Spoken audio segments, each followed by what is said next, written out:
kick us off, we're going to go Diego and Mike Robbins, and Derek is going to help too. And so let's see.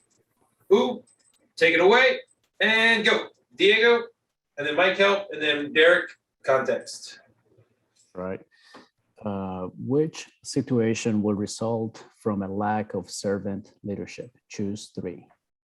A project manager experience in predictive methods is taking on an agile project for the first time. To help in adjusting, the project manager makes a watch list of situations that arise from inadequate actions as a servant leader.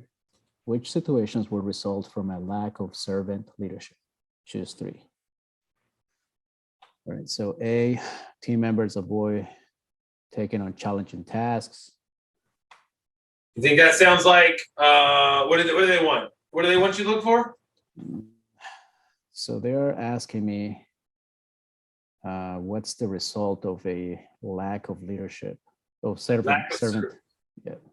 Does servant leadership mean anything to you? Yes. What does it mean? It's an agile project, and it's one okay. of the. Like, what does it mean to be a servant leader in your mind, dude? Servant leadership means you are a basically, I don't want to say protector of your team, but you're kind of like the top cover of your team. You're ensuring that they are performing and basically deflecting anything that comes their way as far as executing their objective. So okay, I love that. Top cover, those first. Raj says, Raj says team first, those kind of things. That's great. Keep rolling. No problem, Kyle. I got you. Okay, so Diego, is the a thing of a lack of servant leadership? What do you think? Team members avoid taking on challenging tasks. I would say yes. They are avoiding the challenging task for a reason. I think maybe they're just afraid of taking, a challenging task. They don't feel like they can. Okay, they don't take challenges, take gambles, those kind of things. I can dig it. Yeah. So we'll hang on to that one. How about B? Team members avoid direct communication with other departments. I would say anything that it's avoid or like that's another one. So I would say it kind of goes along the same lines as the first one. Okay. So choose 3, so that would be the second one, because communication is one of the key aspects of agile methods. Team members rise in impediments they are unable to eliminate. Okay, I would not choose that one because that means that they're communicating that there's some blockage in their process and they're letting everybody know that there's something going on. So that's not it. Okay. So I don't like C. High performers in the team move to more senior positions. That has nothing to do with it. Really, it's not servant leadership. Project stakeholders express skepticism of agile methods. That's another one. Then that probably means that they're not fully aware of what's going on. So I would say A, B, and E. Those are the ones. It's not bad, Diego. Yeah, not aware, you say on the third one. Mike, there's a conversation. Thank you, Diego. There's a couple people that are like picking D over E. Like, what do you think? Are you a D guy or an E guy as far as answers? Mike Robbins. I like E better than D. Okay. High performers in team move to senior positions. That's I don't think that matters with servant leadership. That should happen or can't happen in any sort of leadership. Yeah, the stakeholders, if they're expressing skepticism, that's not an agile thing. Oh, this like, what do you mean? This is not germane or relative to agile either, or something like that, E? Or what do you think? I got a bad connection here. Okay, no problem. You're doing good. You're doing good. Okay, we got thunderstorm rolling through. Yeah, there's no problem. No problem. Hang on. Derek, as you go through there, where are you, like, the D versus E thing, just to clear it up, because there's a couple D's in there. Okay. If you're a good leader, you make room for people to go up. Mm. If you're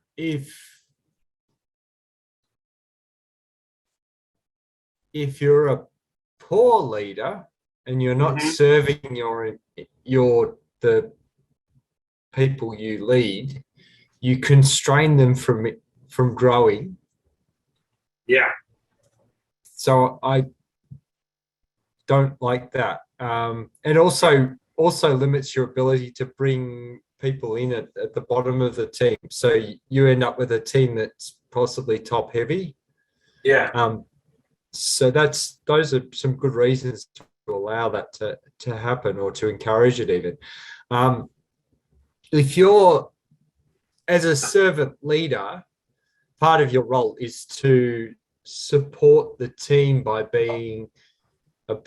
going out towards the stakeholders, so facing out towards the stakeholders and engaging them. And they might express skepticism. I guess the thing is that if that is it doesn't really say that, but if that's the way that they see all agile projects, then the leader is not doing something right. The leader should, if there's like two people who said we're skeptical, that's enough to bring everybody together and start to talk through the process and why we're doing it, what the benefits are, how it impacts the stakeholders. So addressing their needs. Yep. 100%. Yeah, man. And then I love it, Derek. Let me go to one more. Good job, everybody. Also, let's go. Let's see, Kyle can't talk. Shaw, you're on C. Talk me through the team members. This is a show of bad or servant leadership, poor servant leadership, meaning that team members raise impediments they are unable to eliminate. Talk me through that one, please. The C, sir. So I'm thinking C because a servant leader, as far as I'm understanding servant leadership, if a team member raises an impediment, then the servant leader immediately jumps into action and says, okay, what's that impediment? How the heck do we get beyond it? And so if team members are raising impediments they themselves are unable to eliminate, then it is correct to say that the lack of servant leadership, C to me would be a correct answer. Okay, cool. Heather, if it's, I know we're new, it's no big deal. You got it. Unmute bottom left. Is it worse for team members to raise impediments? Like, hey man, I can't get this done. I don't know what to do, blah, blah, blah. Impediments, something in their way, holding them back. Or is it worse to say, I'll just keep my head down. I'll figure it out. I'll just take my time. Which one is worse in your neighborhood? So I think I think C is actually very indicative of servant leadership. I think it actually underscores what servant leadership is, because if I have an impediment that I am unable to eliminate, one, I might be embarrassed, and two, maybe someone's going to think I'm incompetent. So if I trust my leader enough to bring them something that I know I feel incapable of accomplishing without their help, to me, I think that leader is winning. So I disagree. I don't think C is that. Yeah, that seems reasonable. All right, cool. So let's go back to the person. Diego, you're on A, B, and E. You sticking there, right? 100%. Yes, sir. Yay, that's a good kickoff one. So we're talking about all these things. And then the skepticism of agile methods for the stakeholders. It's just as servant leaders or agile leaders in organizations, your goal is not only to serve, to be as a part of let's just say anything, like a scrum master this person is, or the dev team. It's not only to serve the team and the organization, but it's also to go out there and spread the good word and gospel in a way to the organization and open it up and let them know what happens. And if we're not doing that, it may be an indication that we are not taking the forward path. It may be an indication that we're not executing in a way inside of our project where they're like, hey, I see this agile team rolling. It ain't what this is all ain't what it's cracked up to be. So no good there. So it's probably a deeper story to tell, but yes, we want to open up the environments outside to say what we're doing. So good job.